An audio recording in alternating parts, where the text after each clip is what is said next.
वो एक है वो मौलवी, उसकी शादी हो गई है किसी फिल्मी हीरोइन से, वो कश्मीर जना कहा पूरी दुनिया में घुमाए फिर रहा वो। यार भाई तुम मर गया, तुम मौलवी आदमी है, मौलवी को चाहिए था कि पूरी दुनिया को मतलब इस्लाह करता, तू हीरो बना घूम रहा है। वो बेचारी थी तो उस दुनिया में पहले, तुझसे शादी तो इसलिए की कि मैं नेक वाली दुनिया में आऊंगा, वो कश्मीर के बर्फों में टेढ़े टेढ़े होकर फोटो खिंचा रहा।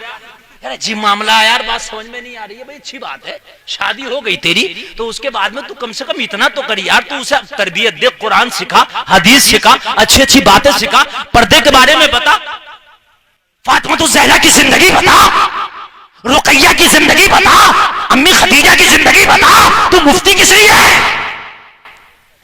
जींस पहन के हीरो बना घूम रहा वहां। तो यार बात समझ में नहीं आ रही है? हो क्या गया लोगों को?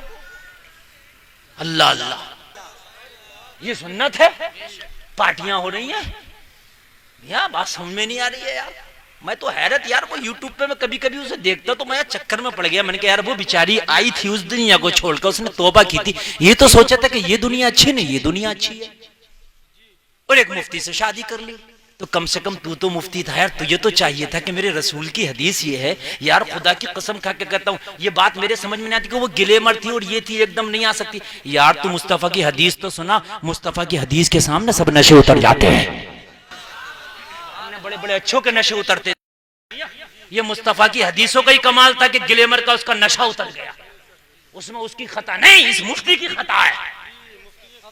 हाँ यार तुम हमारे पास आओ कि ये मुफ्ती गुलफाम जो है भाई हमें मसला बताएंगे, और मैं मसला नहीं बताऊं, मैं तुम्हें फिल्में दिखाऊं, मैं तुम्हें फोटो खिंचवाऊं, मैं तुम्हें खूब जो है मतलब ये जिनसे पहनाऊं, तो यार ये तो मेरी खता है ना यार। आज भी कौम सुधरने के लिए तैयार है, लेकिन हम तो सुधारने के लिए तैयार हो।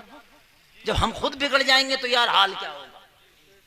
मुझे बताइए लोगों, मैं नहीं समझता कि ग्लैमर का दुनिया या पैसे का नशा, बिल्डिंग का नशा या बॉलीवुड का नशा, हॉलीवुड का नशा, अरे किसी का नशा इतना नहीं होता जितना नशा के मुस्तफा की मोहब्बत का होता है। हाय हाय हाय हाय हाय हाय यार क्या बात कर रहे हो तुम? हजरत हुसैन की शादी हुई थी ना, तो शहजादी थी ईरान की, जिससे हुई थी, जरा बोल दो ना सुभान अल्लाह। कौन थी ईरान की? जरा जोर से बोलो, नाम है शहरबानो। हजरत हुसैन ने फरमाया शहरबानो तुम तो शहजादी थी, वहां तो तुम्हारा डोला चलता था, पालकी जाती थी, तुम्हारे गुलामों के कांधे होते थे, तुम्हारी पालकी होती थी, मखमली लिबास होते थे, मखमली कालीनें होती थी, तुम्हारे क्या आन बान शान, क्या तुम्हारी ठाट बाट थे। मगर जब से मेरे निकाह में आई कभी तुम्हें फाका मिला है, कभी भूखी भी रही हो, तुम्हें ना वो मैं कपड़े दे पाया, ना जर्क बर्क वाला लिबास दे पाया। शहरबानो शायद मेरे घर में तुम्हें वो अच्छे अच्छे खाने भी ना मिले हो। शहरबानो हो सकता है कि वो ऐश तुम्हें ना मिला हो मदीने में मेरे घर में, जो ऐश तुम्हें वहां मिला हो ईरान की महल में। शहरबानो की आंखों में आंसू आ गए, कहने लगी शहजादे, हाय हाय हाय शहजादे, मेरी असल जिंदगी तो आपसे निकाह करके बनी है। सुभान अल्लाह, शहजादे मेरी असल जिंदगी तो आपसे निकाह करके बनी है।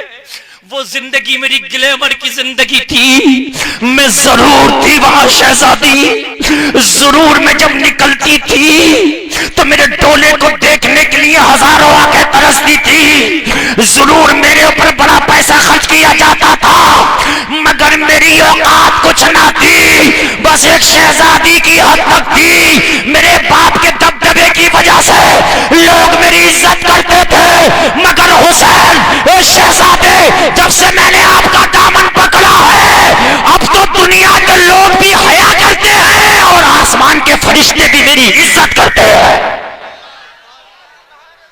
अब तो मेरी इज्जत आसमानों तक चली गई है। और हदिये कहने लगी हुसैन, जब मैं दुनिया में, जब मैं महल की शहजादी थी, जब मैं निकलती थी, लोग कहते थे निगाहों को झुका लो, शहजादी आ रही है। और अब तो मेरा हाल ये हो गया है कि मैदाने महशर में जब मुझे उठाया जाएगा तो फरिश्ते कहेंगे लोगों, अहले महशर निगाहों को झुका लो, फातिमा की बहू आ रही है। हाय हाय हाय, मुझे तो मैदान महशर में भी इज्जत दे दी आपने, मैंने आपका दामन क्या पकड़ा कि मेरी इज्जत महशर में भी बढ़ गई।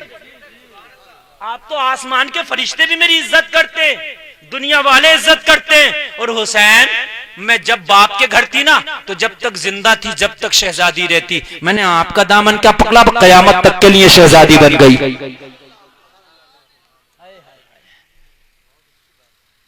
और मैं जब ईरान में थी ना, तो मैं बादशाह की बेटी कहलाती थी।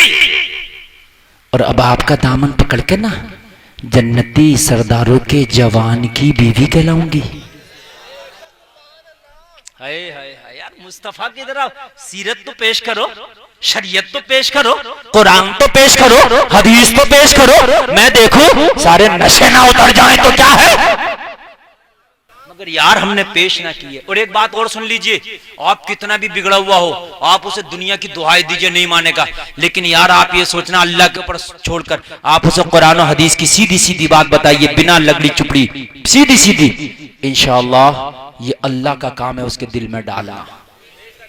आपका काम सिर्फ बताना है, उसके दिल में डालना ये अल्लाह का काम है। आप सिर्फ बता दीजिए, अल्लाह का काम है। समझ रहे भाइयों? तो अब ये बताइए मुझे कि जब अब्बा जी नैनीताल और ऊटी और जने कहां जब घूम रहे होंगे, उनकी अम्मी जी को लेके जब बाद में बच्चा पैदा होगा, तो तुम ये सोच रहे हो कि अब अब्दुल कादिर का गुलाम पैदा हो जाए? नहीं होगा। मियाँ 7 हंडियों का तुमने खाया और 7 होटलों में घूमे हो, जने कहां कर रहे हो, तो ये भी सतरंगा ही होगा। हाँ, अब तुम ताबीज कितने बनवाते फिर, ताबीज काम नहीं करेगा। तरबियत जरूरी है शुरू से। जिस जमीन में खेती होती है ना, उसी के हिसाब से जोता और बोया जाता है। हाँ, मिर्चे लगाओगे ना तो बड़ी जोती खोती जाती है जमीन। जितनी नाजुक खेती होगी ना, जितनी अच्छी कीमती खेती, उतनी जमीन ज्यादा बनाई जाती है। भाइयों बात है क्या नहीं है? ऐसे ही बंजर जमीन में नहीं तो आप बीज डालाओगे। तो लोगों पहले खेती तो बनाओ, पहले खेती तो पैदा करो, फिर देखो तुम्हारे बच्चे कैसे होते हो। खुदा की कसम तावीजों की जरूरत ही नहीं पड़ेगी, तुम्हारे बच्चे खुद कहेंगे अम्मी फजर में हमें उठा दिया करो, हमने फजर की नमाज पढ़ ली है, अम्मी हमें कुरान पढ़ा दिया करो, अगर आप ना पढ़ाओ तो किसी से पढ़वा दिया करो। ये बच्चे तुम्हें गालियां नहीं देंगे, इसी जबान से तुम्हारा अदब करेंगे, तुम्हारे हाथ चूमेंगे, तुम्हारे पैरों को बोसा देते नजर आएंगे। तवज्जो करना, तवज्जो आगे बढ़िए।